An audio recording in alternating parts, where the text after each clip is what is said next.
মধ্যপ্রাচ্যের পরিস্থিতি এখন এমন এক পর্যায়ে পৌঁছেছে যেখান থেকে ফেরার রাস্তা প্রায় বন্ধ। একদিকে ডোনাল্ড ট্রাম্পের হোয়াইট হাউস, অন্যদিকে ইরানের খামেনির প্রশাসন।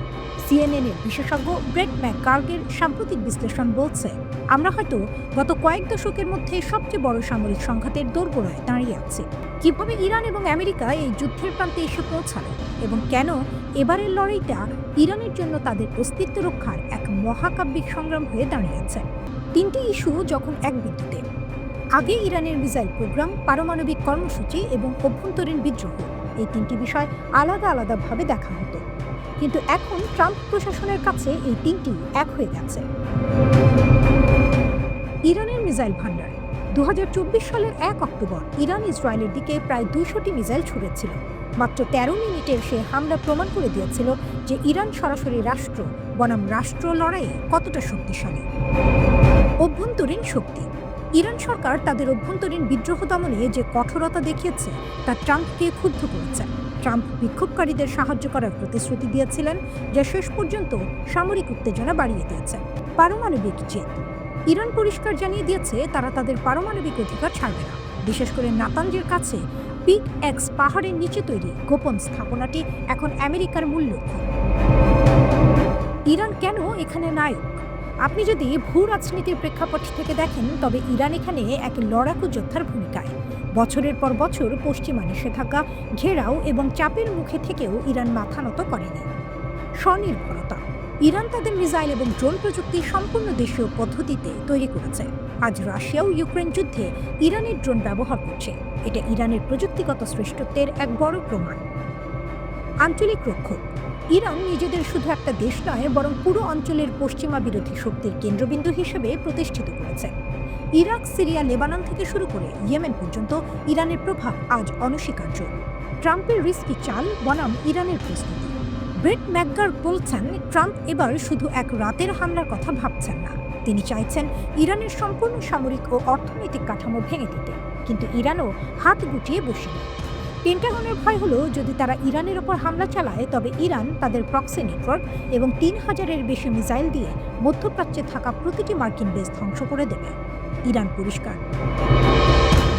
ইরান পরিষ্কার বার্তা দিয়েছে, যদি যুদ্ধ শুরু হয় তবে তার দৈর্ঘ্য বা শেষ কোথায় হবে সেটা আমেরিকা ঠিক করতে পারবে না। সামনে কি ঘটতে যাচ্ছে? বর্তমানে মার্কিন নৌবহর USS জেরাল্ড ফোর্ড মধ্যপ্রাচ্যের দিকে এগিয়ে আসছে। ট্রাম্প হয়তো মনে করছেন কয়েকদিনের বিমান হামলায় ইরানকে থামানো যাবে, কিন্তু ইতিহাস বলছে ভিন্ন কথা। ইরান এমন এক দেশ যারা যুদ্ধের ময়দানে হার মানার চেয়ে লড়াই করে টিকে থাকাতে বিশ্বাসী। একদিকে বিশ্বের মহাশক্তি আমেরিকা এবং তাদের বন্ধু ইসরায়েল, আর অন্যদিকে একরোখা ইরান। এই দুই পক্ষের মধ্যে লড়াই শুরু হলে ফলাফল কি হবে? ইরান কেন সারেন্ডার বা আত্মসমর্পণের বদলে ধ্বংসাত্মক সংঘাতের পথ বেছে নিচ্ছে? আমেরিকার অসম্ভব শর্তাবলী। ট্রাম্প প্রশাসন ইরানের সামনে এমন কিছু শর্ত রেখেছে যেগুলো তেহরানের কাছে আলোচনার প্রস্তাব নয়, বরং ডেডলি সারেন্ডার বা মৃত্যুব্যঞ্জক আত্মসমর্পণ। ইউরেনিয়াম সমৃদ্ধকরণ বন্ধ করা, অর্থাৎ পারমাণবিক শক্তির স্বপ্ন বিসর্জন দেয়া। ক্ষেপণাস্ত্রের পাল্লা কমানো, যাতে ইরান কখনোই ইসরায়েল পর্যন্ত আঘাত হানতে না পারে। আঞ্চলিক প্রক্সি বন্ধ করা, হিজবুল্লাহ বা হামাসের মতো মিত্রদের সমর্থন বন্ধ করা। ইরানের জন্য এগুলো স্রেফ সামরিক বিষয় নয়, এগুলো তাদের অস্তিত্বের প্রশ্ন। কেন ইরান পিছু হটছে না? ইরানের কাছে রাশিয়ার মতো বড় কোনো আন্তর্জাতিক সামরিক জোট নেই, তাই তারা দশকের পর দশক ধরে নিজেদের একটি প্রতিরোধের অক্ষ গড়ে তুলেছে। ইরানের যুক্তি খুব সহজ, যদি আমরা আমাদের ক্ষেপণাস্ত্র আর মিত্রদের ছেড়ে দিই তবে আমরা একদম দুর্বল হয়ে পড়ব। তখন আমেরিকা বা ইসরায়েল যখন খুশি আমাদের উপর আক্রমণ করতে পারবে। তাই তারা মনে করে যুদ্ধের ঝুঁকি নেওয়া ভালো, কিন্তু নিজের দাঁত নখ উপড়ে ফেলা আত্মহত্যার সামিল। খামেনির কঠিন সমীকরণ। ইরানের সর্বোচ্চ নেতা আয়াতুল্লাহ আলী খামেনির সামনে এখন দুটি রাস্তা। রাস্তা নম্বর 1, ট্রাম্পের শর্ত মেনে নেওয়া। এতে তার 3 দশকের শাসন ব্যবস্থা দুর্বল হয়ে পড়বে এবং কট্টরপন্থীরা তাকে কাপুরুষ ভাববে। রাস্তা নম্বর 2, একটি সীমিত যুদ্ধ বা লিমিটেড ওয়ারের ঝুঁকি নেওয়া।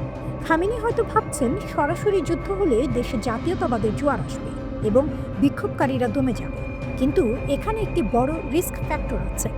মার্কিন গোয়েন্দারা যদি শুরুতে ইরানের শীর্ষ নেতৃত্বকে লক্ষ্যবস্তু করে, তবে পুরো ইরান তাসের ঘরের মতো ভেঙে পড়তে পারে। আমেরিকার ভয় কোথায়?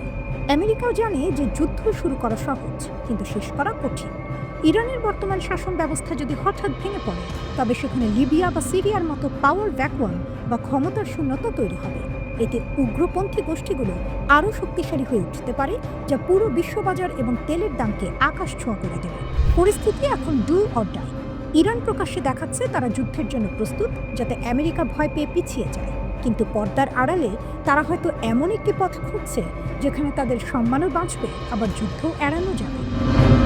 আগামী কয়েক সপ্তাহ ঠিক করে দেবে আমরা কি তৃতীয় বিশ্বযুদ্ধের দিকে এগোচ্ছি, নাকি কূটনীতির কোনো নতুন জাদুকরী সমাধান আসবে। ওয়াশিংটন তেহরানের মধ্যে ক্রমবর্ধমান উত্তেজনার পারদ চরম সীমায় পৌঁছেছে। মার্কিন প্রেসিডেন্ট ডোনাল্ড ট্রাম্পের সাম্প্রতিক আলটিমেটামের প্রেক্ষাপটে জাতিসংঘ মহাসচিব আন্তোনিও গুতেরেসকে কড়া বার্তা পাঠিয়েছে ইরান। তেহরান জানিয়েছে, যে কোনো ধরনের মার্কিন সামরিক আগ্রাসনের শিকার হলে তারা এই নির্ধারক ও কঠোর জবাব দেবে।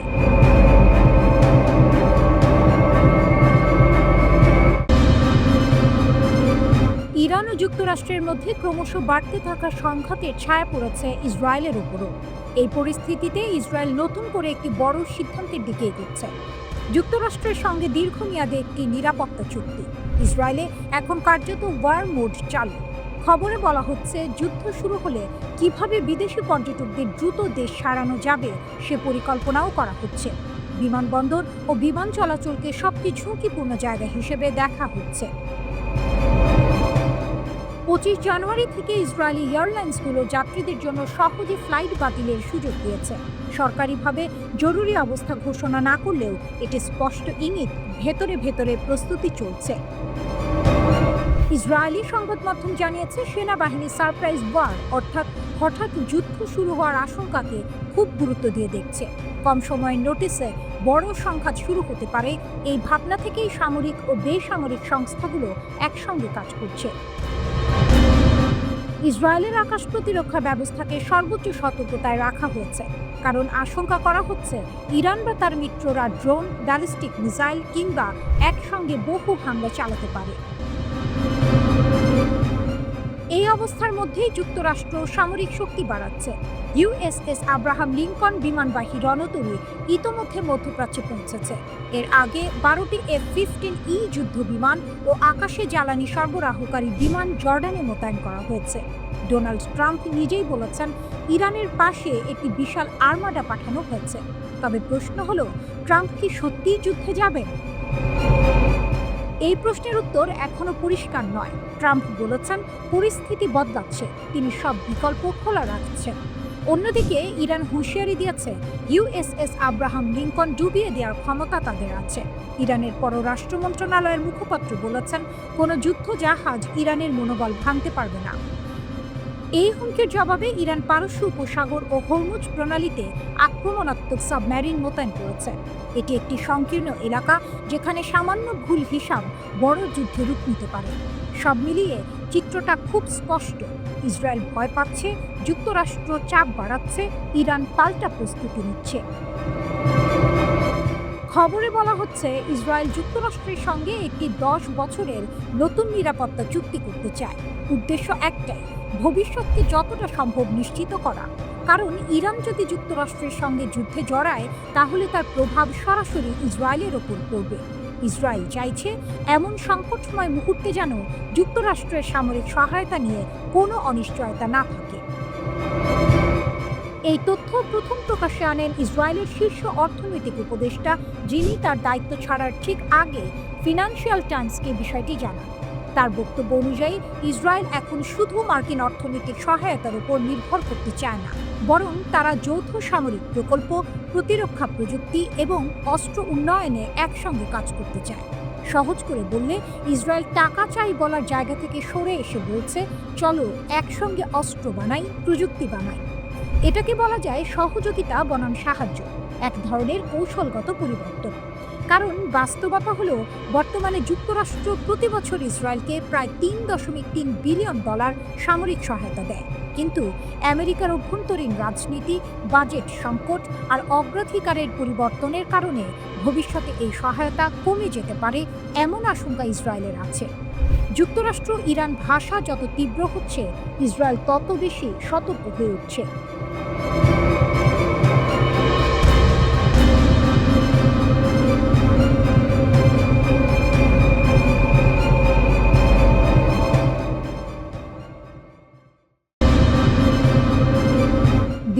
সবচেয়ে শক্তিশালী নৌবহর, হাজার হাজার সেনা, শত শত যুদ্ধবিমান আর সেই বিশাল শক্তির প্রতীক একটি মার্কিন বিমানবাহী রণতরী। এখন সেই রণতরীর ছবির ওপর ভেসে উঠছে একটি ভিডিও, আগুন, বিস্ফোরণ, আর লেখা আছে মাত্র একটি শব্দ, we can split it in two. এই ভিডিওটা কোনো সিনেমার ট্রেলার নয়, এটা ইরানের প্রকাশ করা প্রচারমূলক ভিডিও এবং বার্তাটা একেবারে স্পষ্ট, তোমাদের বিমানবাহী রণতরীও নিরাপদ নয়। এই ভিডিওতে দাবি করা হয়েছে ইরানের নতুন হাইপারসনিক মিসাইল ফাতানাকি মার্কিন যুদ্ধজাহাজ ইউএসএস আব্রাহাম লিঙ্কনকে 2 টুকরো করে দিতে পারে। বলা হচ্ছে এই মিসাইলের গতি ম্যাক 13, মানে শব্দের গতি 13 গুণ। এখন প্রশ্ন, এটাকে শুধুই ভয় দেখানো নাকি বাস্তবে যুদ্ধের নিয়ম বদলে যাচ্ছে? এটা বুঝতে হলে আমাদের আগে জানতে হবে আমেরিকা কিসের উপর ভরসা করে। মার্কিন নৌবাহিনীর সবচেয়ে বড় আত্মবিশ্বাসের নাম এইজিস কমব্যাট সিস্টেম। এই সিস্টেম রাডার দিয়ে শত্রু মিসাইলের গতিপথ আগে থেকেই হিসেব করে নেয়, তারপর সেই অনুযায়ী ইন্টারসেপ্টর মিসাইল ছুড়ে আক্রমণ ঠেকায়। পেন্টাগনের বিশ্বাস এই প্রতিরক্ষা ব্যবস্থা প্রায় অকেজো। কিন্তু ইরান এখানেই আঘাত করছে। হাইপারসনিক মিসাইলের সবচেয়ে বড় বৈশিষ্ট্য কী? এগুলো মাঝপথে হঠাৎ দিক বদলাতে পারে, মানে কম্পিউটার যে হিসাব করলো বাস্তবে মিসাইল সেটা মানলই না। আর যখন কোনো বস্তু ম্যাক 13 গতিতে চলে তখন তার চারপাশে এমন এক ধরনের প্লাজমা স্তর তৈরি হয় যা রাডারের চোখে প্রায় অদৃশ্য। সহজ করে বললে, যেটাকে দেখা যায় না সেটাকে গুলি করাও যায় না। কিন্তু এখানেই শেষ নয়, আসল ভয়টা আসে গণিত থেকে। প্রতিটি যুদ্ধজাহাজের গোলাবারুদের মজুদ সীমিত। ইরানের কৌশল যদি হয় একসঙ্গে শত শত সস্তা ড্রোন, রকেট আর কিছু হাইপারসনিক মিসাইল ছোড়া, তাহলে কি হবে? ধরা যাক আমেরিকা 90% হামলা ঠেকালো, তবুও বাকি 10%ই যথেষ্ট। কারণ $20,000 ড্রোন ঠেকাতে যদি $20 মিলিয়ন মিসাইল খরচ হয়, তাহলে খুব দ্রুতই প্রতিরক্ষা ব্যবস্থা ফাঁকা হয়ে যাবে। আর ঠিক সেই মুহূর্তে $10 বিলিয়ন বিমানবাহী রণতরী হয়ে উঠবে খোলা লক্ষ্যবস্তু। এই কারণেই অনেক সামরিক বিশ্লেষক বলছেন, আধুনিক যুদ্ধে বিমানবাহী রণতরী আর শিকারী নয়, ওরা এখন বড় ধীরগতির লক্ষ্য। আর এই উত্তেজনার মধ্যে এসেছে বড় খবর। ইউএসএস আব্রাহাম লিঙ্কন দক্ষিণ চীন সাগর থেকে দিক ঘুরিয়ে এখন মধ্যপ্রাচ্যের পথে। তার সঙ্গে রয়েছে ধ্বংসকারী যুদ্ধজাহাজ, টমাহক মিসাইল, এইজিস সিস্টেম, সবকিছু। মার্কিন প্রেসিডেন্ট ডোনাল্ড ট্রাম্প নিজেই বলেছেন, আমরা একটি বিশাল নৌবহর পাঠাচ্ছি, ঠিক প্রয়োজন হলে ব্যবহারের জন্য। অন্যদিকে ইরানের বিপ্লবী গার্ড বাহিনীর কমান্ডার জেনারেল পাকপুর বলছেন, আমরা আগের যে কোনো সময়ের চেয়ে বেশি প্রস্তুত, আঙুল ট্রিগারে।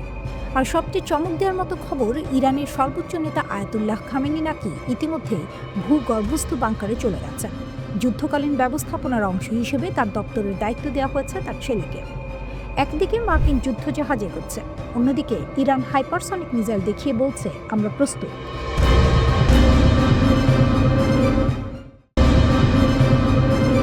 মধ্যপ্রাচ্যে উত্তেজনা কমছে এমন কোনো লক্ষণ এখনও দেখা যাচ্ছে না।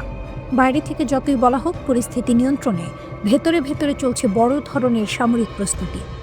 সাম্প্রতিক ঘটনাগুলো দেখলে বোঝা যায় যুক্তরাষ্ট্র ও ইরান দুই পক্ষই নিজেদের অবস্থান শক্ত করতে ব্যস্ত।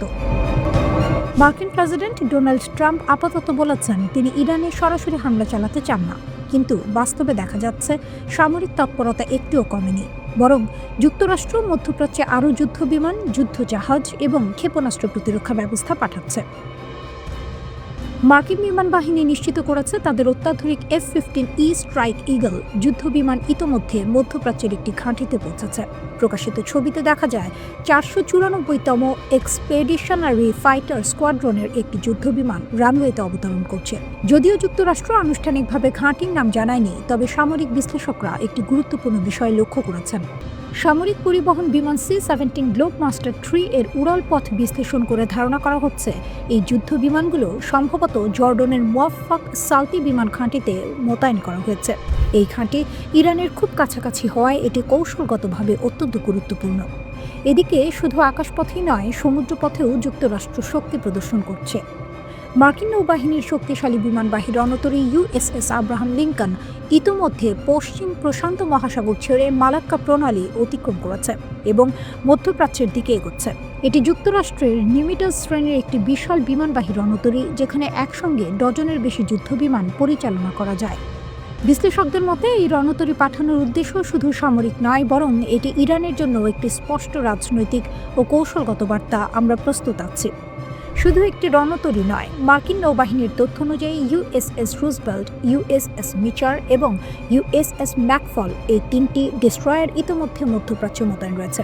এই যুদ্ধ জাহাজগুলো আকাশ ও ক্ষেপণাস্ত্র প্রতিরক্ষায় অত্যন্ত গুরুত্বপূর্ণ ভূমিকা রাখতে পারে, বিশেষ করে ড্রোন ও ব্যালিস্টিক ক্ষেপণাস্ত্র হামলা ঠেকাতে। এছাড়াও যুক্তরাষ্ট্র মধ্যপ্রাচ্যে আরও প্যাট্রিয়ট এবং থার্ড ক্ষেপণাস্ত্র প্রতিরক্ষা ব্যবস্থা পাঠানোর চূড়ান্ত সিদ্ধান্ত নিয়েছে। এই ব্যবস্থা মূলত ইরানের মতো দেশের দীর্ঘ পাল্লার ক্ষেপণাস্ত্র মোকাবিলার জন্য ব্যবহার করা হয়। কিন্তু প্রশ্ন হলো, এত সামরিক প্রস্তুতির কারণ কি? এর পেছনে বড় একটি কারণ হচ্ছে ইরানের অভ্যন্তরীণ পরিস্থিতি। দেশটিতে চলমান বিক্ষোভ দমনে ইরানি সরকারের কঠোর অভিযানে ব্যাপক প্রাণহানির অভিযোগ উঠেছে।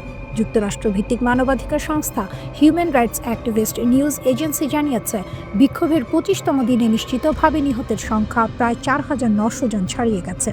আরও হাজার হাজার মৃত্যুর তথ্য যাচাই বাছাই চলছে। এই পরিস্থিতি নিয়ে মার্কিন প্রেসিডেন্ট ট্রাম্প বলেছেন, ইরান সরকার নাকি শত শত মানুষকে ফাঁসি দেওয়ার পরিকল্পনা করছিল। যুক্তরাষ্ট্র এর তীব্র বিরোধিতা করেছে। ট্রাম্প হুঁশিয়ারি দিয়ে বলেন, যদি সেটা হতো তাহলে সেটা তাদের জন্য খুবই খারাপ দিন হতো। তবে একই সঙ্গে তিনি এটাও বলেছেন, ভবিষ্যতে কি হবে তা এখনই বলা সম্ভব নয়। আপাতত যুক্তরাষ্ট্র পরিস্থিতি পর্যবেক্ষণ করছে। মধ্যপ্রাচ্যে যুক্তরাষ্ট্রের সামরিক উপস্থিতি যত বাড়ছে, ইরানকে ঘিরে উত্তেজনাও তত গভীর হচ্ছে। ইরানে চলমান অস্থিরতা এবং সম্ভাব্য যুদ্ধের আশঙ্কার মধ্যে এবার নতুন করে সতর্কতা জারি করেছে যুক্তরাষ্ট্র। জেরুজালেমে অবস্থিত মার্কিন দূতাবাস একটি নতুন নিরাপত্তা সতর্কবার্তা প্রকাশ করেছে, যা স্পষ্টভাবে জানিয়ে দিচ্ছে পরিস্থিতি যে কোনো সময় খারাপের দিকে যেতে পারে। মার্কিন নাগরিকদের বলা হয়েছে তারা যেন তাদের ভ্রমণ পরিকল্পনা নতুন করে পর্যালোচনা করেন এবং হঠাৎ কোনো জরুরি পরিস্থিতির জন্য প্রস্তুত থাকেন। দূতাবাস বলছে, এই সতর্কতার পেছনে রয়েছে চলমান আঞ্চলিক উত্তেজনা, যার সঙ্গে এখন সরাসরি যুক্ত হয়ে গেছে ইরানের দেশ জুড়ে চলা বিক্ষোভ এবং যুক্তরাষ্ট্র ও ইসরায়েলের বিরুদ্ধে তেহরানের ক্রমবর্ধমান হুমকি। ইরান এই মুহূর্তে কয়েক দশকের মধ্যে সবচেয়ে অস্থির সময় পার করছে। দেশ জুড়ে বিক্ষোভ, দ্রুত বিচার, কড়া নিরাপত্তা ব্যবস্থা এবং প্রতিশোধের হুঁশিয়ারি, সব মিলিয়ে পরিস্থিতি ভয়ঙ্কর রূপ নিচ্ছে। ইরানের নেতারা স্পষ্ট করে বলেছেন, যুক্তরাষ্ট্র বা ইসরায়েল যদি হস্তক্ষেপ করে তাহলে তার ফল ভোগ করতে হবে। এই বক্তব্যই পুরো অঞ্চল জুড়ে বড় সংঘাতের আশঙ্কা আরও বাড়িয়ে তুলেছে। এই প্রেক্ষাপটে ইসরায়েলে থাকা মার্কিন নাগরিকদের ব্যক্তিগত নিরাপত্তা বাড়ানোর আহ্বান জানিয়েছে দূতাবাস। সবাইকে বলা হয়েছে সতর্ক থাকতে হবে, সরকারি নির্দেশনা নিয়মিত অনুসরণ করতে হবে এবং পরিস্থিতি দ্রুত খারাপ হলে সঙ্গে সঙ্গে পদক্ষেপ নেওয়ার জন্য মানসিকভাবে প্রস্তুত থাকতে হবে। মার্কিন নাগরিকদের স্টেপ বা স্মার্ট ট্রাভেলার এনরোলমেন্ট প্রোগ্রামে নাম লেখানোর পরামর্শ দেওয়া হয়েছে, যাতে জরুরি অবস্থায় দ্রুত যোগাযোগ করা যায়। পাশাপাশি পাসপোর্ট যেন হালনাগাদ থাকে সেই বিষয়েও গুরুত্ব দেওয়া হয়েছে, কারণ হঠাৎ করেই দেশ ছাড়ার প্রয়োজন হতে পারে। এর আগে মার্কিন পররাষ্ট্র দপ্তর আরও কঠোর একটি সতর্কতা জারি করেছে। ইরানে থাকা সব মার্কিন নাগরিককে অবিলম্বে দেশ ছাড়তে বলা হয়েছে। ভাষাটি ছিল খুবই কঠিন এবং সরাসরি। বলা হয়েছে, কোনো ধরনের সাহায্য, সুরক্ষা বা উদ্ধার অভিযান আশা করা যাবে না। অর্থাৎ যদি কেউ সমস্যায় পড়ে, যুক্তরাষ্ট্র কিছুই করতে পারবে না। এখনই ইরান ছাড়েও এই বার্তায় কার্যত পৌঁছে দেওয়া হয়েছে মার্কিন নাগরিকদের কাছে। ইরানে চলমান বিক্ষোভ ইতিমধ্যেই ভয়াবহ রূপ নিয়েছে। পুলিশের সঙ্গে সংঘর্ষে বহু মানুষ নিহত হয়েছে। সরকার ব্যাপক ধরপাকড় শুরু করেছে। দেশের বড় অংশে ইন্টারনেট ও মোবাইল নেটওয়ার্ক বন্ধ করে দেওয়া হয়েছে। সরকারের দাবি, এসব বিক্ষোভ বিদেশি শক্তির উস্কানিতে হচ্ছে। মার্কিন ভার্চুয়াল দূতাবাস জানিয়েছে, এমনকি শুধু আমেরিকান পাসপোর্ট বহন করাও গ্রেপ্তারের কারণ হতে পারে। দ্বৈত নাগরিকদের বলা হয়েছে তারা যেন শুধু ইরানি পাসপোর্ট ব্যবহার করে দেশ ছাড়েন। যারা দেশ ছাড়তে পারছেন না তাদের নিরাপদ জায়গায় আশ্রয় নেওয়া এবং খাবার, পানি, ঔষধ মজুত রাখার পরামর্শ দেওয়া হয়েছে। এই সংকটের পেছনে রয়েছে যুক্তরাষ্ট্র, ইসরায়েল ও ইরানের মধ্যে দীর্ঘদিনের উত্তেজনা। গত গ্রীষ্মে ইরানের পারমাণবিক স্থাপনায় যুক্তরাষ্ট্র ও ইসরায়েলের হামলার পর থেকেই পরিস্থিতি আরও খারাপ হয়েছে। প্রেসিডেন্ট ডোনাল্ড ট্রাম্প দাবি করেছেন, ইরানকে পারমাণবিক অস্ত্র তৈরি থেকে আটকাতেই এই হামলা করা হয়েছে, যা ইরান অস্বীকার করছে। হোয়াইট হাউস জানিয়েছে, ট্রাম্প সব বিকল্প খোলা রেখেছেন। প্রয়োজনে সামরিক শক্তি ব্যবহার করতেও তিনি পিছপা হবেন না। ইরান পাল্টা হুঁশিয়ারি দিয়েছে, যুক্তরাষ্ট্র বা ইসরায়েল হস্তক্ষেপ করলে তাদের ঘাঁটি ও সেনারা লক্ষ্যবস্তু হবে। একই সঙ্গে ইরান দাবি করেছে তারা বিদেশি গুপ্তচর ও নাশকতার প্রমাণ পেয়েছে।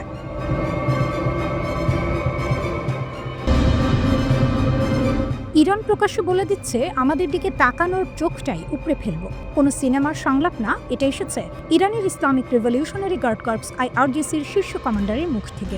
ইরানের IRGC স্থলবাহিনীর প্রধান ব্রিগেডিয়ার জেনারেল মোহাম্মদ কারামি স্পষ্ট ভাষায় ঘোষণা দিয়েছেন, ইরানের সেনাবাহিনী এখন ফুল রেডি। কেউ যদি ভুল করে ইরানের ওপর হামলার চিন্তা করে তাহলে তার জবাব হবে দ্রুত, কঠোর এবং চূড়ান্ত। কারামি বলেন, ইরানের সশস্ত্র বাহিনীগুলোর মধ্যে সমন্বয় এখন সর্বোচ্চ পর্যায়ে। স্থল, আকাশ, সাইবার সব দিকেই প্রস্তুতি চলছে। প্রতিদিন নতুন সক্ষমতা তৈরি করা হচ্ছে যেন নতুন ধরনের হুমকি এলেই সঙ্গে সঙ্গে মোকাবিলা করা যায়। কিন্তু এখানে একটি গুরুত্বপূর্ণ শব্দ আছে, হাইব্রিড ওয়ার। কারামির দাবি অনুযায়ী ইরান এখন শুধু সামরিক যুদ্ধের মুখে নয়, তারা লড়ছে একসাথে অনেকগুলো ফ্রন্টে। অর্থনৈতিক চাপ, সামাজিক অস্থিরতা, সাংস্কৃতিক আক্রমণ, রাজনৈতিক ষড়যন্ত্র, সাইবার হামলা, নিরাপত্তা হুমকি। অর্থাৎ এটা বন্দুক বনাম বন্দুকের লড়াই না, এটা পুরো সিস্টেম ভেঙে দেওয়ার যুদ্ধ। তবুও কারামি বলছেন, ইরানের নিরাপত্তা সীমান্ত থেকে শুরু করে দেশের গভীর পর্যন্ত পুরোপুরি নিয়ন্ত্রণে আছে। তার সেই বিখ্যাত হুঁশিয়ারি যে চোখ আমাদের ভূমির দিকে লোভ করে তাকাবে, সেই চোখ উপড়ে ফেলা হবে। এদিকে শুধু স্থলবাহিনী নয়, আকাশ থেকে হুঁশিয়ারি এসেছে। আইআরজিসির অ্যারোস্পেস ফোর্সের প্রধান ব্রিগেডিয়ার জেনারেল মাজিদ মুসাভি জানিয়েছেন, ইরানের ক্ষেপণাস্ত্র ও আকাশ প্রতিরক্ষা ব্যবস্থা এখন সর্বোচ্চ প্রস্তুত অবস্থায় রয়েছে। তিনি বলেন, যদি কেউ ইরানের জনগণের উপর হামলা চালায় তাহলে জবাব হবে নির্ণায়ক ও বিধ্বংসী। আর এখানেই সবচেয়ে গুরুত্বপূর্ণ তথ্যটা আসে। মুসাভির দাবি অনুযায়ী সাম্প্রতিক 12 দিনের যুদ্ধের পর ইরানের ক্ষেপণাস্ত্র উৎপাদন আগের চেয়ে আরও বেড়েছে। মানে যুদ্ধ ইরানকে দুর্বল করেনি, বরং আরও প্রস্তুত করেছে। এর আগেও ইরানের প্রতিরক্ষামন্ত্রী আজিজ নাসিরজাদে বলেছিলেন, ইরানের হাতে এমন কিছু চমক আছে যেগুলো হামলাকারীরা কল্পনাও করতে পারবে না। তিনি স্পষ্ট করে দিয়েছেন, ইরানে হামলা হলে শুধু হামলাকারী দেশই নয়, যারা সেই হামলায় সহযোগিতা করবে তাদের ঘাঁটি, স্বার্থ সবই বৈধ লক্ষ্যবস্তু হবে, পৃথিবীর যেখানেই থাকুক না কেন। এখন প্রশ্ন, যুক্তরাষ্ট্র কি করছে? এদিকে যুক্তরাষ্ট্র ও তার আঞ্চলিক মিত্ররা কাতারের আল উদেইদ ঘাঁটিতে নতুন এয়ার ও মিসাইল ডিফেন্স সমন্বয় সেল চালু করেছে। উদ্দেশ্য মধ্যপ্রাচ্য জুড়ে একসাথে প্রতিরক্ষা জোরদার করা। রয়টার্সের তথ্য অনুযায়ী ইরান আগেই প্রতিবেশী দেশগুলোকে সতর্ক করেছে, যুক্তরাষ্ট্র যদি হামলা করে তাহলে ওই দেশগুলোর ভেতরে থাকা মার্কিন ঘাঁটিও নিরাপদ থাকবে না। এমনকি আল উদেইদ ঘাঁটি থেকে মার্কিন সেনাদের 14 জানুয়ারির মধ্যে সরে যেতে বলা হয়। প্রতিরক্ষা জোরদার করা হয়েছে, হামলার অপশন টেবিলেই আছে। সব মিলিয়ে পরিস্থিতি এখন একেবারে আগুন। একদিকে ইরান বলছে আমরা প্রস্তুত, ভয় পাই না, অন্যদিকে যুক্তরাষ্ট্র বলছে দেখি কি হয়।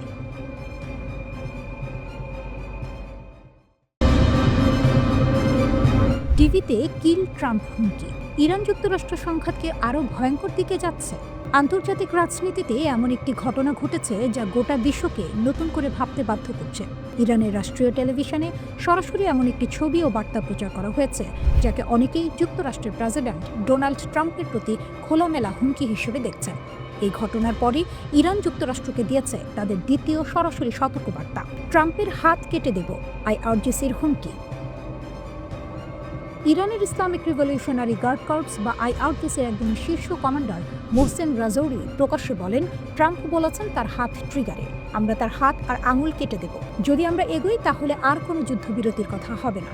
এখনই থামুন, পিছু হটুন, নইলে এই অঞ্চলে আপনাদের কোনো ঘাঁটি নিরাপদ থাকবে না। এই বক্তব্য আন্তর্জাতিক সংবাদ মাধ্যমে ব্যাপক আলোড়ন তোলে। বিশেষজ্ঞরা একে ইরানের পক্ষ থেকে ট্রাম্পের প্রতি দ্বিতীয় সরাসরি হুমকি হিসেবে দেখছেন। মার-আ-লাগো কি সত্যি ইরানের রাডারে? সবচেয়ে চাঞ্চল্যকর বিষয় হলো, খবর অনুযায়ী ইরানের রাষ্ট্রীয় টেলিভিশনে এমন একটি ছবি দেখানো হয় যেখানে 2024 সালের এক নির্বাচনী সমাবেশে আহত ডোনাল্ড ট্রাম্পকে দেখা যাচ্ছে। সেই ছবির সঙ্গে লেখা ছিল, এইবার লক্ষ্যভ্রষ্ট হবে না। এইবার তাকে অনেকেই সরাসরি ট্রাম্পের ব্যক্তিগত নিরাপত্তার প্রতি ইঙ্গিত হিসেবে ব্যাখ্যা করছেন। আর এখান থেকেই প্রশ্ন উঠছে, ইরানকে এখন শুধু মার্কিন সামরিক ঘাঁটি নয়, বরং ট্রাম্পের ব্যক্তিগত অবস্থান, এমনকি মার-আ-লাগো পর্যন্ত ভাবনায় রাখছে। হোয়াইট হাউসের প্রথম প্রতিক্রিয়া। এই ঘটনার পর সাংবাদিকরা হোয়াইট হাউসের প্রেস সেক্রেটারি ক্যারোলিন লেভিটকে প্রশ্ন করেন। তিনি বলেন, আমি বিষয়টি নিজে দেখিনি, আমরা এটি যাচাই করব এবং প্রেসিডেন্ট ও তার জাতীয় নিরাপত্তা টিমকে বিষয়টি খতিয়ে দেখতে বলবো। যুক্তরাষ্ট্র কি সত্যি হামলা খুব কাছাকাছি ছিল? আরেকটি গুরুত্বপূর্ণ প্রশ্ন ছিল, যুক্তরাষ্ট্র কি সত্যি ইরানে হামলা চালাতে যাচ্ছিল? এই প্রশ্নের উত্তরে প্রেস সেক্রেটারি বলেন, অনেক খবরই এসেছে অজ্ঞাত সূত্র থেকে। আসলে প্রেসিডেন্ট কি করবেন সেটা কেবল প্রেসিডেন্ট নিজেই জানেন। তবে তিনি পরিস্থিতি খুব কাছ থেকে পর্যবেক্ষণ করছেন এবং সব অপশন এখনও টেবিলে আছে। কেন সবাই এখন যুদ্ধ চায় না? খেয়াল করার বিষয় হলো, এই উত্তেজনার মধ্যেও ইসরায়েল ও যুক্তরাষ্ট্রের মিত্র কিছু আরব দেশ ট্রাম্পকে সরাসরি হামলা থেকে বিরত থাকতে বলেছে। কারণ ইরানে বড় হামলা হলে পুরো মধ্যপ্রাচ্য অস্থির হয়ে উঠতে পারে, তেল ও গ্যাসের দাম ভয়াবহভাবে বাড়তে পারে, হরমুজ প্রণালী ঝুঁকিতে পড়তে পারে। সবচেয়ে বড় কথা, একটি যুদ্ধ শুরু হলে তা নিয়ন্ত্রণের বাইরে চলে যাওয়ার সম্ভাবনা খুব বেশি। এই মুহূর্তে ইরান ও যুক্তরাষ্ট্র দুপক্ষই শক্ত বার্তা দিচ্ছে, কিন্তু বাস্তবে কেউই হয়তো যুদ্ধ চায় না। কেন এখন ইরানের উপর মার্কিন ইসরায়েল হামলার বিরোধিতা করছে আরব দেশগুলো? কয়েক বছর আগেও চিত্রটা ছিল একেবারে আলাদা। সৌদি আরব, সংযুক্ত আরব আমিরাত সহ অনেক আরব দেশে মনে করত ইরানই মধ্যপ্রাচ্যের সবচেয়ে বড় হুমকি। তাই যুক্তরাষ্ট্র যদি ইরানে সরকার পরিবর্তনের জন্য সামরিক হামলা চালাতো, অনেক আরব দেশ সেটাকে খারাপ চোখে দেখত না। কিন্তু 2025 সালের শেষে এসে পরিস্থিতি নাটকীয়ভাবে বদলে গেছে। আজ সেই আরব দেশগুলোই যারা একসময় ইরানের বিরোধী ছিল, এখন যুক্তরাষ্ট্রকে অনুরোধ করছে ইরানের ওপর হামলা করবেন না। প্রশ্ন হলো, হঠাৎ এই বদল কেন? এর উত্তর লুকিয়ে আছে ইসরায়েলের সাম্প্রতিক আচরণে। ইসরায়েলের গ্রেটার ইসরায়েল পরিকল্পনা গত প্রায় 2.5 বছর ধরে আরব নেতারা এক ভয়ঙ্কর বাস্তবতা সামনে থেকে দেখছেন। ইসরায়েল শুধু গাজায় হামলা চালাচ্ছে না, বরং ধীরে ধীরে পুরো অঞ্চলে নিজেদের প্রভাব বিস্তৃত করছে।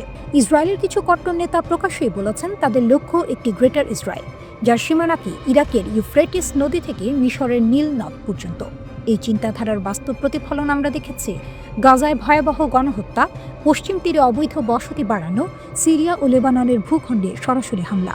কিন্তু সবচেয়ে বড় ধাক্কা আসে 2025 সালের সেপ্টেম্বর মাসে। কাতারে ইসরায়েলের হামলা আরবদের চোখ খুলে দেয়। সেই মাসে ইসরায়েল সরাসরি হামলা চালায় কাতারে, যে দেশটি আবার যুক্তরাষ্ট্রের ঘনিষ্ঠ মিত্র। আরব নেতারা তখন বুঝে যান আজ কাতার, কাল কে। এর আগেই 2025 সালের জুনে ইসরায়েলের চাপে যুক্তরাষ্ট্র ইরানের ওপর বিমান হামলা চালায়, যার লক্ষ্য ছিল ইরানের পারমাণবিক কর্মসূচি ধ্বংস করা। এই ঘটনাগুলো একসঙ্গে আরব বিশ্বকে স্পষ্ট বার্তা দেয় ইসরায়েল এখন পুরো অঞ্চলে একক আধিপত্য চায়। আরব দেশগুলোর আরেকটি হিসাব খুব বাস্তব। ইরান এমনিতেই দুর্বল হয়ে পড়েছে, কঠোর নিষেধাজ্ঞায় অর্থনীতি নড়বড়ে, মার্কিন ইসরায়েল হামলায় সামরিক সক্ষমতা ক্ষতিগ্রস্ত, সিরিয়ায় আসাদ সরকারের পতন, হিজবুল্লাহ মারাত্মক চাপে। আরব নেতাদের মতে এত দুর্বল ইরানের ওপর আবার হামলা অপ্রয়োজনীয়, বরং ইরান যদি পুরোপুরি ভেঙে পড়ে তাহলে তার ফলাফল হবে ভয়াবহ: গৃহযুদ্ধ, শরণার্থী সংকট, জঙ্গিবাদের বিস্তার, যা শেষ পর্যন্ত আরব দেশগুলোকেই ভুগতে হবে। তেল, গ্যাস আর হরমুজ প্রণালী। আরব দেশগুলোর সবচেয়ে বড় দুশ্চিন্তা হলো অর্থনীতি। ইরানে হামলা হলে পাল্টা প্রতিক্রিয়ায় হরমুজ প্রণালী বন্ধ হয়ে যেতে পারে, তেল ও গ্যাস সরবরাহের ভয়াবহ সংকট তৈরি হবে, দাম আকাশচুম্বী হবে। মিশরও আতঙ্কিত, কারণ ইরানে অস্থিরতা বাড়লে লোহিত সাগর ও সুয়েজ খাল ঝুঁকিতে পড়বে, যা মিশরের অর্থনীতির মেরুদণ্ড। বদলে যাওয়া শত্রুর তালিকা। সবচেয়ে বড় পরিবর্তনটি এসেছে হুমকি মূল্যায়নে। একসময় সৌদি আরবের প্রধান শত্রু ছিল ইরান, কাতারের শত্রু ছিল সৌদি, মিশরের চোখে কাতার ছিল অস্থিরতার উৎস। আজ সেই সমীকরণ ভেঙে গেছে। আজ অধিকাংশ আরব দেশের চোখে সবচেয়ে বড় হুমকি ইসরায়েল, কারণ সীমান্ত মানে না, আন্তর্জাতিক আইন মানে না, প্রকাশ্যে ভূখণ্ড দখলের কথা বলে। আরব নেতারা ভয় পাচ্ছেন ইসরায়েল হয়তো ইতোমধ্যেই গ্রেটার ইসরায়েলের পথে। ইসরায়েলের লাগামহীন আগ্রাসন আর মার্কিন সমর্থন আজ এমন এক পরিস্থিতি তৈরি করেছে যেখানে বিভক্ত আরব বিশ্বও একটি বিষয়ে একমত হচ্ছে: এই আগুন আর বাড়ানো যাবে না।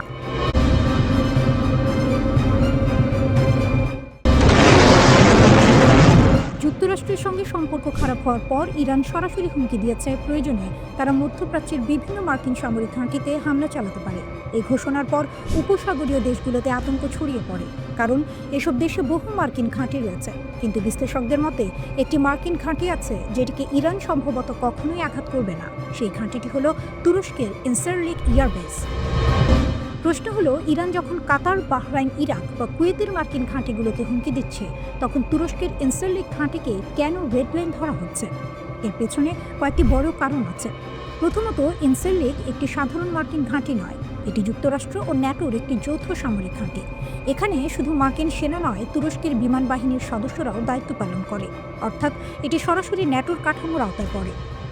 এই ঘাঁটি অবস্থিত তুরস্কের আদানা শহরের কাছে। ভৌগোলিকভাবে এটি ইরান, ইরাক ও সিরিয়ার খুব কাছাকাছি।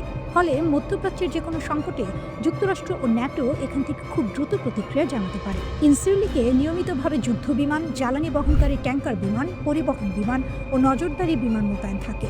এখান থেকে নজরদারি, আকাশে জ্বালানি সরবরাহ এবং জরুরি সামরিক অভিযানের প্রস্তুতি নেওয়া হয়। কিন্তু সবচেয়ে সংবেদনশীল বিষয়টি হলো এই ঘাঁটিতে মার্কিন পারমাণবিক অস্ত্র রয়েছে। খোলা সূত্রের তথ্য অনুযায়ী ইনসারলিকে 20 থেকে 50টি পর্যন্ত B-61 পারমাণবিক বোমা সংরক্ষিত আছে। এগুলো ন্যাটোর নিউক্লিয়ার শেয়ারিং ব্যবস্থার অংশ। এই কারণেই সামরিক বিশেষজ্ঞরা বলছেন ইনসিরলিকে হামলা মানে শুধু যুক্তরাষ্ট্র নয়, পুরো ন্যাটো জোটের সঙ্গে সরাসরি সংঘাতে জড়িয়ে পড়া। কারণ তুরস্ক ন্যাটোর সদস্য, আর ন্যাটোর আর্টিকেল 5 অনুযায়ী কোনো একটি সদস্য রাষ্ট্রে হামলা হলে সেটাকে পুরো জোটের ওপর হামলা হিসেবে ধরা হয়। তবে এখানেও একটি জটিলতা আছে। কিছু আন্তর্জাতিক আইন বিশেষজ্ঞ বলছেন, যদি ইরান দাবি করে যে তারা যুক্তরাষ্ট্রের আগের হামলার জবাবে প্রতিশোধ নিয়েছে, তাহলে ন্যাটোর ভেতরে আর্টিকেল 5 কার্যকর করা নিয়ে বিতর্ক হতে পারে। কারণ জাতিসংঘের আত্মরক্ষার আইন এখানে জটিল হয়ে যায়। তবুও বাস্তবতা হলেও ইনসিরলিকে আঘাত করা ইরানের জন্য ভয়ঙ্কর ঝুঁকিপূর্ণ সিদ্ধান্ত হবে। আরেকটি গুরুত্বপূর্ণ কারণ হলো তুরস্কের সামরিক শক্তি। যুক্তরাষ্ট্রের পর ন্যাটোর মধ্যে তুরস্কের সেনাবাহিনী দ্বিতীয় বৃহত্তম। 2026 সালের গ্লোবাল ফায়ার পাওয়ার র্যাঙ্কিংয়ের তুরস্ক বিশ্বের শীর্ষ 10টি সামরিক শক্তির একটি, যেখানে ইরান অনেক পিছিয়ে। তুরস্কের নিজস্ব ড্রোন যেমন বায়রাক্তার TB2, আনকা, আকিনসি ইতিমধ্যেই বিভিন্ন যুদ্ধে কার্যকারিতা প্রমাণ করেছে। পাশাপাশি রয়েছে অভিজ্ঞ যুদ্ধ বিমান বাহিনী। বিশ্লেষকদের মতে যদি ইরান তুরস্কের মাটিতে হামলা চালায়, তাহলে আঙ্কারা আরও শক্তভাবে ওয়াশিংটনের পাশে দাঁড়াবে।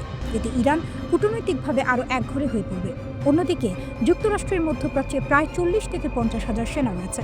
কাতারের আল উদেদ ঘাঁটি, বাহরাইনের নৌ ঘাঁটি, সংযুক্ত আরব আমিরাত, সৌদি আরব, ইরাক, কুয়েত সব জায়গায় মার্কিন উপস্থিতি রয়েছে। এমনকি মার্কিন রণতরী USS আব্রাহাম লিঙ্কনকেও মধ্যপ্রাচ্যে পাঠানো হয়েছে।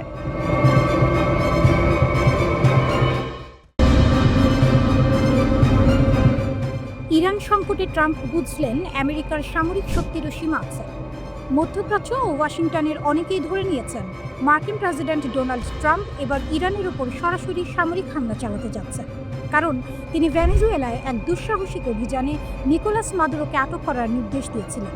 তাই অনেকের ধারণা ছিল ইরানের ক্ষেত্রেও তিনি একই পথে হাঁটবেন। পেন্টাগন তখন প্রস্তুতি নিচ্ছিল। একটি মার্কিন যুদ্ধজাহাজ পারস্য উপসাগরে ঢুকেছে।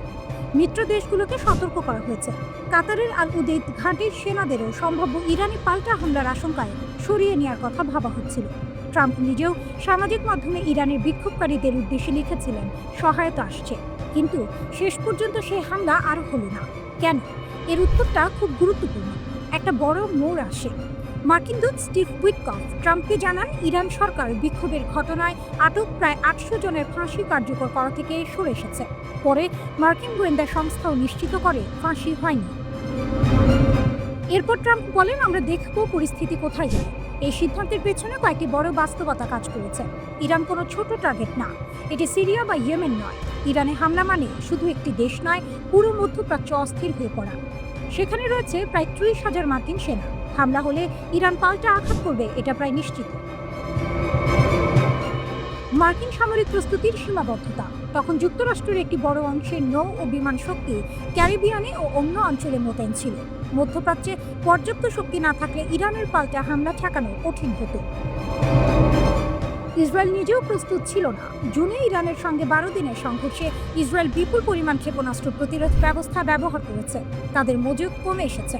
ইসরায়েলের প্রধানমন্ত্রী নেতানিয়াহু নিজেই ট্রাম্পকে ফোন করে হামলা না করতে বলেন। সৌদি আরব, কাতার, সংযুক্ত আরব আমিরাত, ওমান ও মিশর সবাই ট্রাম্পকে সরাসরি জানায় সামরিক হামলা হলে পুরো অঞ্চলের অর্থনীতি ও নিরাপত্তা ভেঙে পড়বে। তেলের বাজারে ধাক্কা লাগবে, যা শেষ পর্যন্ত আমেরিকাকেই ক্ষতিগ্রস্ত করবে। ট্রাম্পের ব্যক্তিগত হিসাব, তিনি সাধারণত এমন অপারেশন পছন্দ করেন যেগুলো ওয়ান অ্যান্ড ডান, দ্রুত শুরু দ্রুত শেষ। কিন্তু ইরান যুদ্ধ মানে দীর্ঘ, জটিল ও অনিশ্চিত সংঘাত। ট্রাম্প বুঝতে পারেন এখানে লাভের চেয়ে ক্ষতি বেশি। হোয়াইট হাউসের ভেতরেও মতভেদ ছিল, কেউ হামলার পক্ষে, কেউ বিপক্ষে। CIA প্রধান সহিংসতার ভিডিও দেখান, আবার অর্থমন্ত্রী বলেন নিষেধাজ্ঞা কাজ করতে দিন। শেষ পর্যন্ত ট্রাম্প সিদ্ধান্ত নেন এখন নয়। এর মানে এই নয় যে বিপদ কেটে গেছে। মার্কিন যুদ্ধ বিমান বাহী রণতরী আব্রাহাম লিঙ্কন মধ্যপ্রাচ্যের দিকে যাচ্ছে। 2-3 সপ্তাহের মধ্যে পরিস্থিতি আবার বদলাতে পারে। কিন্তু এই মুহূর্তে একটি বিষয় পরিষ্কার, ইরান সংকটে ট্রাম্প বুঝেছেন শুধু সামরিক শক্তি দিয়ে সব সমস্যার সমাধান হয় না। এটা শুধু ইরান নয়, এটা আমেরিকার শক্তির সীমা বোঝার একটি বড় মুহূর্ত।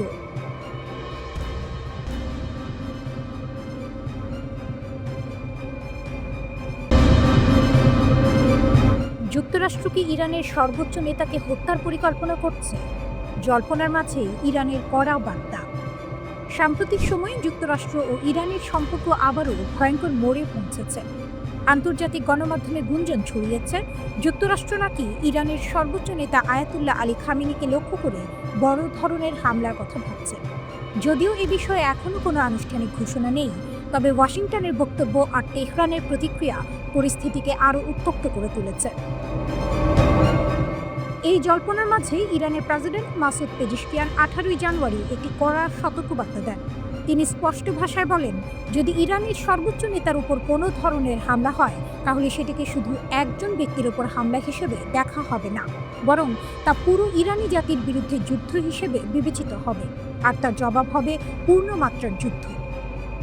পেজিশকিয়ানের মতে, ইরানের সাধারণ মানুষ যে অর্থনৈতিক কষ্ট আর সামাজিক অস্থিরতার ভেতর দিয়ে যাচ্ছে তার মূল কারণ যুক্তরাষ্ট্র ও তার মিত্রদের আরোপ করা দীর্ঘদিনের নিষ্ঠুর নিষেধাজ্ঞা। তিনি বলেন, এসব নিষেধাজ্ঞা ইরানের অর্থনীতিকে ধ্বংস করেছে এবং জনগণের জীবনকে দুর্বিষহ করে তুলেছে। এই বক্তব্য আসে এমন এক সময়ে যখন মার্কিন প্রেসিডেন্ট ডোনাল্ড ট্রাম্প আবারও প্রকাশ্যে ইরানে নতুন নেতৃত্ব আনার কথা বলেছেন। মার্কিন সংবাদ মাধ্যম পলিটিকোকে দেয়া এক সাক্ষাৎকারে ট্রাম্প বলেন, ইরানের নতুন নেতৃত্ব খোঁজার সময় এসেছে। এই বক্তব্য কূটনৈতিক ভাষা নয়, সরাসরি রেজিম পরিবর্তনের ইঙ্গিত, যা স্বাভাবিকভাবেই তেহরানে আতঙ্ক ও ক্ষোভ সৃষ্টি করেছে। এরপর ট্রাম্প তার সামাজিক যোগাযোগ মাধ্যম ট্রুথ সোশ্যালে একই কথা পুনরায় লেখেন। সেখানে তিনি ইরানের সর্বোচ্চ নেতাকে অপমানজনক ভাষায় আক্রমণ করেন এবং ইরানকে বাস করার জন্য সবচেয়ে খারাপ জায়গা বলে মন্তব্য করেন। এই বক্তব্য ইরানের ব্যাপক ক্ষোভের জন্ম দেয় এবং মধ্যপ্রাচ্যে বড় ধরনের সংঘাতের আশঙ্কা আরও বাড়িয়ে তোলে। এই প্রেক্ষাপটে ইরানের সর্বোচ্চ নেতা আয়াতুল্লাহ আলী খামেনি এক দীর্ঘ ভাষণে সরাসরি যুক্তরাষ্ট্রকে দায়ী করেন ইরানের অভ্যন্তরীণ অস্থিরতার জন্য। তিনি বলেন, ইরানে যা কিছু বিদ্রোহ বা অস্থিরতা দেখা যাচ্ছে তার পেছনে যুক্তরাষ্ট্রের সরাসরি পরিকল্পনা ও মদত রয়েছে। খামেনির ভাষায়, এবার শুধু মার্কিন মিডিয়া বা ইউরোপের রাজনীতিবিদরা নয়, এবার খোদ মার্কিন প্রেসিডেন্টই সরাসরি হস্তক্ষেপ করেছেন। তিনি প্রকাশ্যে হুমকি দিয়েছেন, উস্কানি দিয়েছেন, এমনকি বিদ্রোহকারীদের সমর্থনের বার্তা দিয়েছেন। তিনি আরও দাবি করেন, যুক্তরাষ্ট্র ও ইসরায়েল একসঙ্গে এই অস্থিরতায় সহায়তা করেছে, যার প্রমাণ ইরানের কাছে আছে। তবে একই সঙ্গে তিনি বলেন, ইরান যুদ্ধ চায় না, কিন্তু যারা দেশকে অস্থিতিশীল করার চেষ্টা করছে, দেশের ভেতরের হোক বা বাইরে, তাদের কাউকেই ছাড় দেওয়া হবে না। খামেনির মতে, সমস্যাটা কোনো একজন মার্কিন প্রেসিডেন্টকে ঘিরে নয়, এটি যুক্তরাষ্ট্রের দীর্ঘদিনের নীতি। যুক্তরাষ্ট্র এমন একটি স্বাধীন রাষ্ট্রকে সহ্য করতে পারে না যেটির ভৌগোলিক অবস্থান গুরুত্বপূর্ণ, জনসংখ্যা বড়, সামরিক সক্ষমতা আছে এবং বিজ্ঞান ও প্রযুক্তিতে এগিয়ে যাচ্ছে। তিনি বলেন, ইরানি বিপ্লবের মাধ্যমে যখন যুক্তরাষ্ট্রের রাজনৈতিক ও সামরিক প্রভাব দেশ থেকে সরিয়ে দেওয়া হয়, তখন থেকেই ওয়াশিংটনের লক্ষ্য একটাই, ইরানকে আবার তাদের নিয়ন্ত্রণে আনা, সামরিকভাবে, অর্থনৈতিকভাবে এবং রাজনৈতিকভাবে।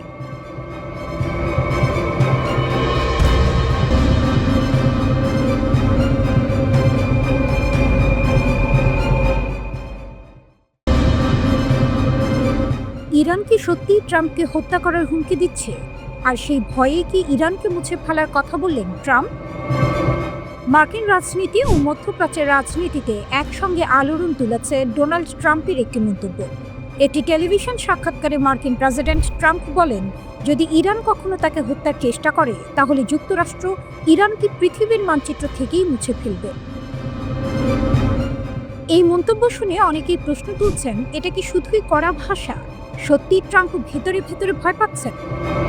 ট্রাম্পের বক্তব্য অনুযায়ী তিনি আগেই মার্কিন সামরিক ও জাতীয় নিরাপত্তা কর্মকর্তাদের সরাসরি নির্দেশ দিয়েছেন, যদি তার বিরুদ্ধে কোনো হত্যার ষড়যন্ত্র হয় তাহলে ইরানকে সম্পূর্ণভাবে ধ্বংস করে দিতে হবে। অর্থাৎ এটি শুধু মুখের কথা নয়, বরং নীতিগত নির্দেশনার কথাও তিনি প্রকাশ্যে স্বীকার করেছেন। এই বক্তব্য আসে এমন এক সময় যখন ইরান ও যুক্তরাষ্ট্রের সম্পর্ক চরম উত্তেজনার মধ্য দিয়ে যাচ্ছে। উত্তেজনার শুরু কোথা থেকে? ট্রাম্পের মন্তব্যের ঠিক আগে ইরানের এক শীর্ষ সামরিক কর্মকর্তা brigadier general Abul Fazal Cherki যুক্তরাষ্ট্রকে হুঁশিয়ারি দেন। তিনি বলেন, ইরানের বিরুদ্ধে সামরিক হুমকি দিলে তার কঠোর জবাব দেওয়া হবে। এর পাশাপাশি ট্রাম্প প্রকাশ্যে ইরানের সর্বোচ্চ নেতা আয়াতুল্লাহ আলী খামেনিকে অসুস্থ মানুষ বলে মন্তব্য করেন। ইরানের পক্ষ থেকে এটিকে চরম অপমান হিসেবে দেখা হয়। ট্রাম্প আরও এক ধাপ এগিয়ে বলেন, ইরানের বর্তমান শাসন ব্যবস্থার অবসান হওয়া উচিত। অতীতে তিনি হুঁশিয়ারি দিয়েছেন, যদি ইরান সরকার বিরোধী বিক্ষোভকারীদের ফাঁসি দেয় তাহলে যুক্তরাষ্ট্র সামরিক হামলা চালাবে। এক সংবাদ সম্মেলনে ট্রাম্প দাবি করেন ইরান নাকি 837 জন মানুষকে একসঙ্গে ফাঁসি দেওয়ার পরিকল্পনা করেছিল। ট্রাম্প বলেন তিনি ইরানকে জানিয়ে দেন এটা হলে তাদের জন্য খুব খারাপ দিন আসবে। তার দাবি অনুযায়ী এই হুমকির পরেই ইরান নাকি ফাঁসি কার্যকর করা থেকে সরে আসে। যুক্তরাষ্ট্রকে যুদ্ধের প্রস্তুতি নিচ্ছে। মার্কিন সংবাদ মাধ্যম দ্য ওয়াল স্ট্রিট জার্নাল জানাচ্ছে ট্রাম্প তার শীর্ষ সামরিক ও প্রতিরক্ষা কর্মকর্তাদের ইরান বিষয়ে স্পষ্ট সামরিক পরিকল্পনা তৈরি করতে বলেছেন। পেন্টাগন নাকি একাধিক বিকল্প প্রস্তুত রেখেছে।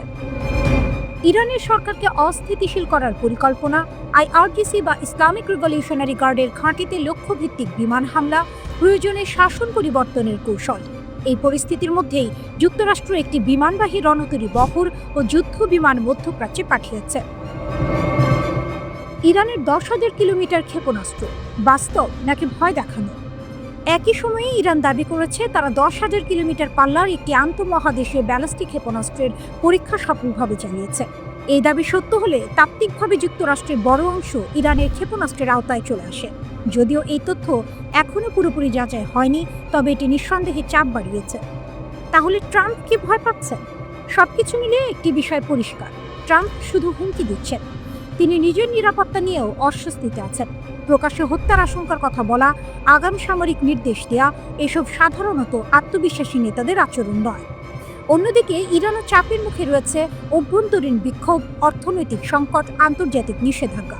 এই দুই পক্ষের শক্তি লড়াইয়ের মাঝে সবচেয়ে বড় প্রশ্ন একটাই, এই উত্তেজনা কি কথার মধ্যে সীমাবদ্ধ থাকবে নাকি বাস্তব সংঘাতে রূপ নেবে?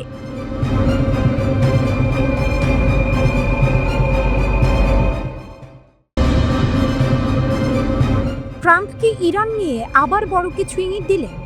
ফ্রি ইরান মন্তব্যের আড়ালে কি লুকিয়ে আছে? ডোনাল্ড ট্রাম্প এমন একজন নেতা যিনি প্রায়ই এমন মন্তব্য করেন যার অর্থ পরিষ্কার নয়, কিন্তু প্রভাব অনেক গভীর। একটি ঘটনায় আবারও বিশ্ব রাজনীতি ধাঁধায় পড়ে গেছে, কারণ ট্রাম্প ইরান নিয়ে এমন একটি ইঙ্গিত দিয়েছেন যা নতুন করে ভয় ও অনিশ্চয়তা তৈরি করেছে। 19 জানুয়ারি ট্রাম্প সামাজিক যোগাযোগ মাধ্যমে ফক্স নিউজের একটি সাক্ষাৎকারের ভিডিও শেয়ার করেন।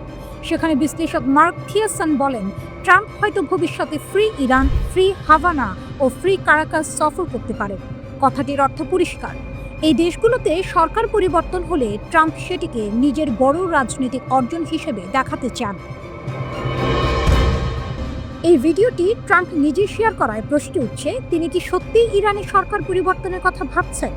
এটা কি শুধুই রাজনৈতিক বার্তা? এই ইঙ্গিত এমন এক সময় এলো যখন যুক্তরাষ্ট্র ও ইরানের সম্পর্ক আগে থেকে অত্যন্ত উত্তপ্ত। মধ্যপ্রাচ্যে মার্কিন ঘাঁটিগুলো সতর্ক অবস্থায় আছে, আর ইরানও লাগাতার কড়া বার্তা দিচ্ছে।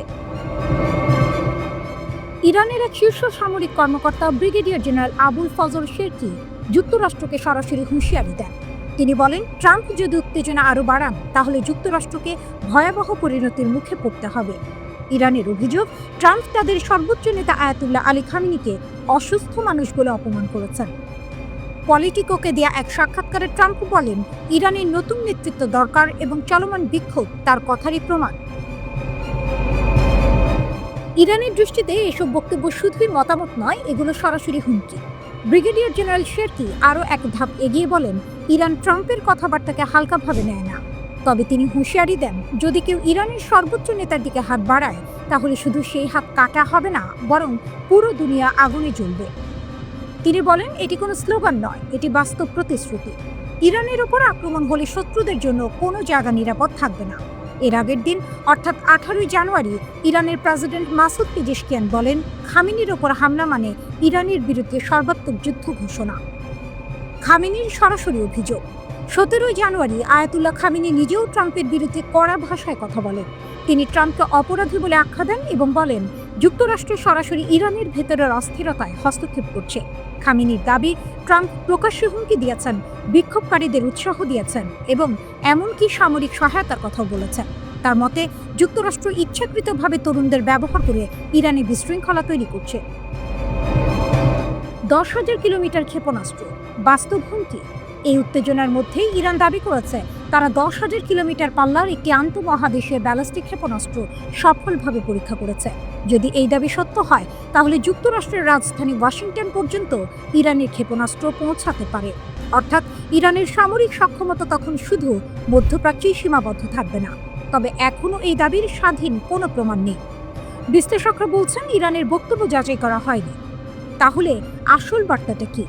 সবকিছু মিলিয়ে একটি বিষয় পরিষ্কার, ট্রাম্প ও ইরান দুই পক্ষই একে অপরকে চাপের মধ্যে রাখতে চাইছে।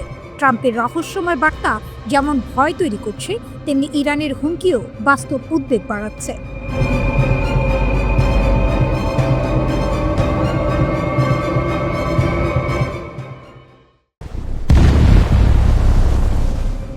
একটি ছোট ভিডিও, কয়েক সেকেন্ডের।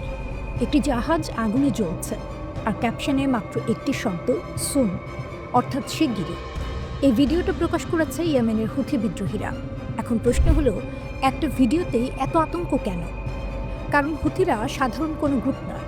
গত 2 বছরে তারা লোহিত সাগরে 100-র বেশি হামলা চালিয়েছে বাণিজ্যিক ও সামরিক জাহাজের ওপর।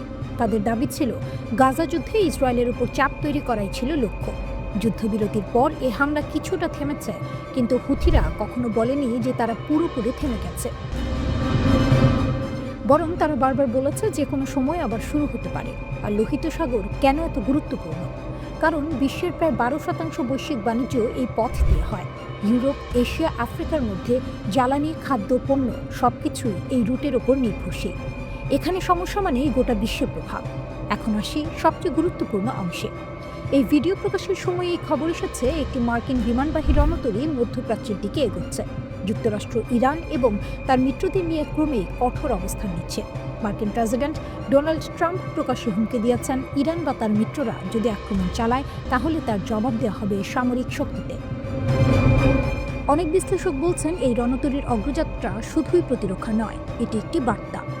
এমনকি কেউ কেউ বলছেন এটি হয়তো একটি অঘোষিত সময়সীমা, এবং এখানেই পরিস্থিতি আরও ভয়ঙ্কর হয়ে ওঠে। এই ঘটনার ঠিক একদিন আগে ইরাকের একটি শক্তিশালী শিয়া সশস্ত্র গোষ্ঠী কাতাইব হিজবুল্লাহ একটি বিবৃতি দেয়, কিন্তু এটা সাধারণ বিবৃতি ছিল না, এটা ছিল অনেকটা যুদ্ধের প্রস্তুতির ঘোষণা। তারা স্পষ্টভাবে বলে ইরানের পক্ষে যুদ্ধে নামতে তারা প্রস্তুত। শুধু ইরাক নয়, তারা সারা বিশ্বের তথাকথিত প্রতিরোধ যোদ্ধাদের প্রস্তুত থাকতে আহ্বান জানায়। তাদের ভাষা ছিল খুবই কড়া। ইরানকে বলা হয় মুসলিম বিশ্বের দুর্গ। দাবি করা হয় গত 4 দশক ধরে ইরান নিপীড়িতদের পাশে দাঁড়িয়েছে, ধর্ম বা জাতি নির্বিশেষে। অন্যদিকে যুক্তরাষ্ট্র ও ইসরায়েলকে চিত্রিত করা হয় এমন শক্তি হিসেবে যারা ধ্বংস ও দমন চালাতে চায়। সবচেয়ে ভয়ঙ্কর অংশটি আসে শেষে। বিবৃতিতে বলা হয় ইরানের বিরুদ্ধে যুদ্ধ মানে হবে হঠাৎ ও ভয়াবহ পরিণতি। এমনকি সরাসরি বলা হয় এই অঞ্চলে তোমাদের কিছুই অবশিষ্ট থাকবে না। বিশেষজ্ঞরা বলছেন পুরো বিষয়টা বুঝতে হলে আমাদের বড় ছবিটা দেখতে হবে। হুথি, কাতাইব হিজবুল্লাহ, লেবাননের হিজবুল্লাহ, এরা সবাই ইরানের তথাকথিত অ্যাক্সেস অফ রেজিস্ট্যান্সের অংশ। ইরানের উপর সরাসরি আঘাত এলে এই গোষ্ঠীগুলো একসঙ্গে সক্রিয় হতে পারে। তখন যুদ্ধ আর শুধু ইরান বনাম যুক্তরাষ্ট্র বা ইসরায়েল থাকবে না, এটি ছড়িয়ে পড়তে পারে ইয়েমেন, ইরাক, লেবানন, এমনকি লোহিত সাগর জুড়ে। এর প্রভাব পড়বে জ্বালানি বাজারে, শিপিং রুটে এবং শেষ পর্যন্ত সাধারণ মানুষের জীবনে। সবচেয়ে চিন্তার বিষয় হলো এই উত্তেজনার মধ্যে কোনো ভুল সিদ্ধান্ত, কোনো ভুল হিসাব পুরো পরিস্থিতিকে নিয়ন্ত্রণের বাইরে নিয়ে যেতে পারে। একটি ছোট ভিডিও, একটি শব্দ, সুন, কিন্তু এই শব্দটার ভেতরে লুকিয়ে থাকতে পারে আগামী দিনের সবচেয়ে বড় সংঘাতের ইঙ্গিত।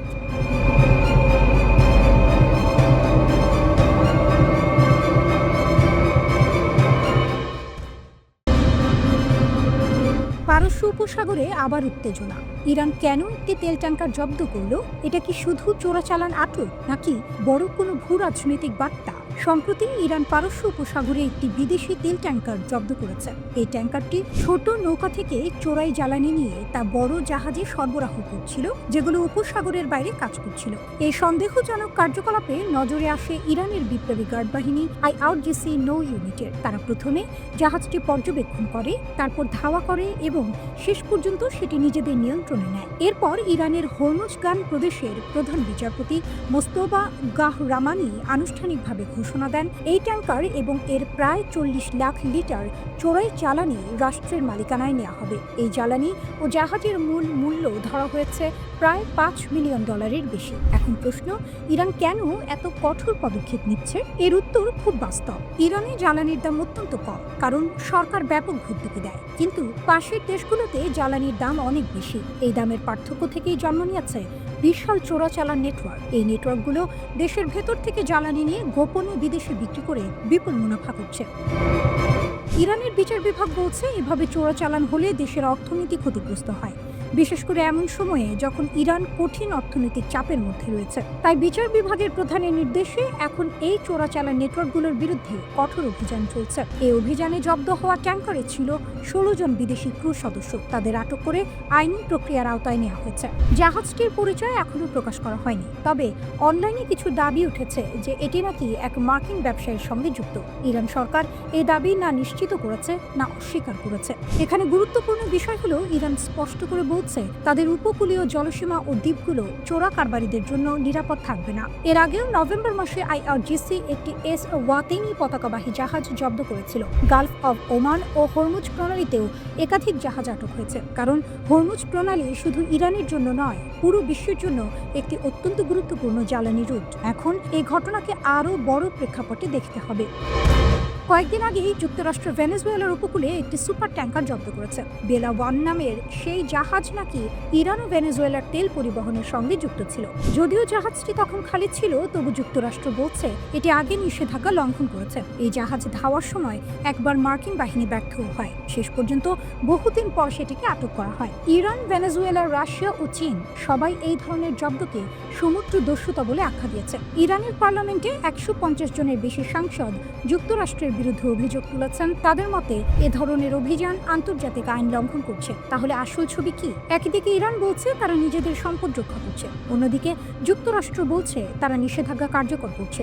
এই টানাপোড়েনে তেল ট্যাঙ্কারগুলো এখন শুধু জাহাজ নয়, এগুলো হয়ে উঠেছে ভূ রাজনৈতিক দাবার ঘুঁটি।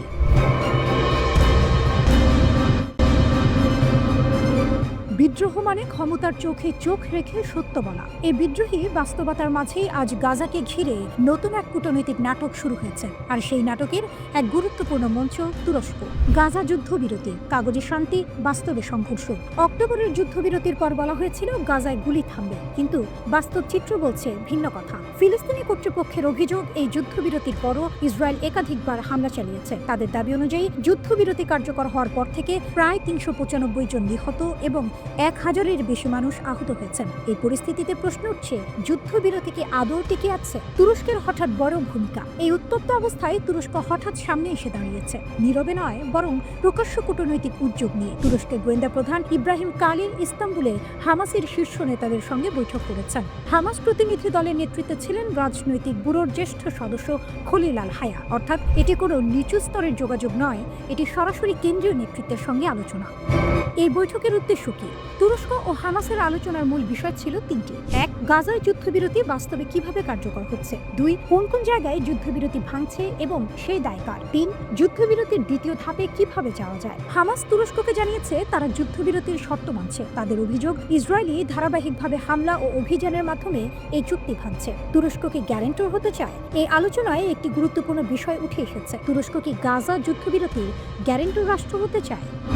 অর্থাৎ যুদ্ধবিরতি মানা হচ্ছে কিনা তা তদারকি, আন্তর্জাতিক পর্যবেক্ষক আনার চেষ্টা, কূটনৈতিক চাপ তৈরি, এই সবকিছুর মধ্যস্থতাকারী হিসেবে তুরস্ক নিজেকে দেখতে চাইছে। এটা হলে মধ্যপ্রাচ্যের রাজনীতিতে তুরস্কের ভূমিকা অনেক বড় হয়ে যাবে। যুক্তরাষ্ট্রের পরিকল্পনা আর বাস্তবতার ফাঁক। একদিকে যুক্তরাষ্ট্র ভিন্ন এক ছবি আঁকছে। ওয়াল স্ট্রিট জার্নালের প্রতিবেদনে বলা হয়েছে, জ্যারেড কুশনার ও এক মার্কিন ডেভেলপার গাজার জন্য $112 বিলিয়ন একটি উন্নয়ন পরিকল্পনা বানিয়েছে। তাদের স্বপ্ন 20 বছরে গাজাকে একটি আধুনিক, বিলাসবহুল উপকূলীয় শহরে রূপান্তর করা। কিন্তু প্রশ্ন হলো, যেখানে প্রতিদিন হামলা হচ্ছে সেখানে এই স্বপ্ন কতটা বাস্তব? তুরস্কের কড়া ভাষা, ইসরায়েলের উপর চাপ।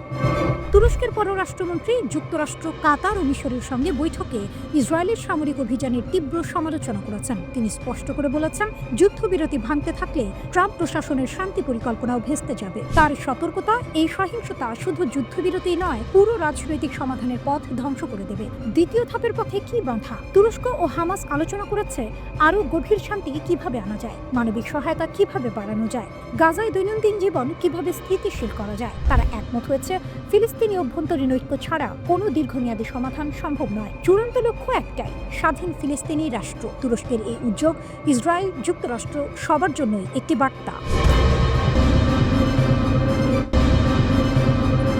ইসরায়েল ইরান যুদ্ধ কি আবার আসছে? নীরবে প্রস্তুতি নিচ্ছে ইরান, আতঙ্কে ইসরায়েল। বিশ্ব রাজনীতিতে অনেক সময় সবচেয়ে ভয়ঙ্কর জিনিসটা হয় নীরবতা। কোনো বোমার শব্দ নেই, কোনো যুদ্ধের ঘোষণা নেই, কিন্তু ভেতরে ভেতরে সব প্রস্তুতি চলছে। ঠিক এখন সেই পরিস্থিতির মধ্য দিয়ে যাচ্ছে মধ্যপ্রাচ্য। ইসরায়েল বলছে ইরান আবার শক্তিশালী হয়ে উঠছে, আর সেই আতঙ্ক নিয়েই ইসরায়েলি প্রধানমন্ত্রী নেতানিয়াহু ছুটছেন যুক্তরাষ্ট্রের প্রেসিডেন্ট ডোনাল্ড ট্রাম্পের কাছে। প্রশ্ন একটাই, নতুন যুদ্ধ কি আসন্ন? কেন ইসরায়েল আবার ভয় পাচ্ছে? এনবিসি নিউজের এক প্রতিবেদনে বলা হয়েছে, ইসরায়েলি গোয়েন্দা সংস্থাগুলোর ধারণা ইরান খুব দ্রুত ব্যালিস্টিক ক্ষেপণাস্ত্র উৎপাদন বাড়াচ্ছে। যে ক্ষেপণাস্ত্র কারখানাগুলো আগের হামলায় ক্ষতিগ্রস্ত হয়েছিল সেগুলো আবার চালু হচ্ছে। একই সঙ্গে আকাশ প্রতিরক্ষা ব্যবস্থা মেরামত, ধ্বংস হওয়া রাডার পুনর্গঠন, ক্ষতিগ্রস্ত পারমাণবিক স্থাপনা আবার সচল করার কাজ, সবকিছুই চলছে নীরবে। ইসরায়েলের চোখে সবচেয়ে বড় ভয় একটাই, মিসাইল। কারণ ইসরায়েল জানে আকাশে তারা শক্তিশালী, কিন্তু হাজার হাজার ক্ষেপণাস্ত্র একসাথে এলে কোনো প্রতিরক্ষা ব্যবস্থাই পুরোপুরি নিরাপদ নয়। ইরান কি করছে আসলে? এখানেই গল্পের গুরুত্বপূর্ণ অংশ।